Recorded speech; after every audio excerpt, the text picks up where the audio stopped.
Assalamualaikum warahmatullahi wabarakatuh. Urang teraskeun deui ngahanca tafsir juz amma basa Sunda karya Ustaz Uus Hendar. Ayeuna urang tos di surat Al-Infitor.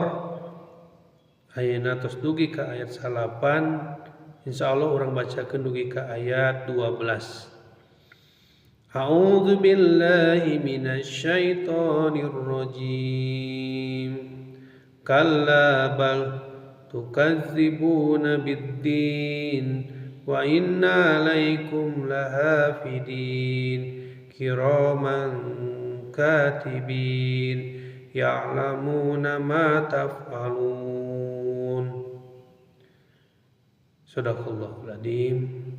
Sing ingat malah maraneh ngabohongkeun kana ayana poe wawales, padahal pikeun maraneh teh aya malaikat anu ngajaga, malaikat-malaikat anu mulia nu nyatet amal maraneh, anu nyarahun kana saniskara anu dipilampah ku maraneh.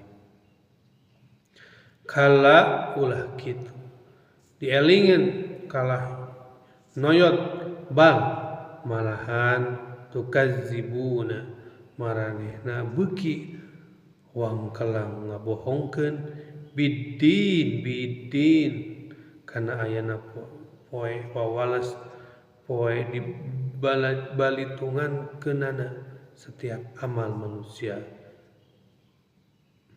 Wa inna jeung satemena alaikum dina setiap diri aranjeun lahafidin aya malaikat anu ngajaga sapanjang masa anu teu pernah balangah jeung nundutan kiraman anu mulia anu jauh tina sifat bedegong jeung teu pernah baha kanu kawasa katibin nu mibanda pancen sifat pancen pikeun nyatet setiap ucap jeung lampah manusia. Ya'lamuna aranjeuna para malaikat nyarahun ma taf'aluna naon wae anu dipilampah kusakumna manusia. Ayat tu patali jeung pancen malaikat bisa ditingali Quran surah Qaf ayat 17 dugi ka 18. Sakitu wae urang membahas tafsir juz amma karya Ustaz Uus Hendar. Qulu qouli hada wa astaghfirullahi wa lakum. Assalamualaikum warahmatullahi wabarakatuh.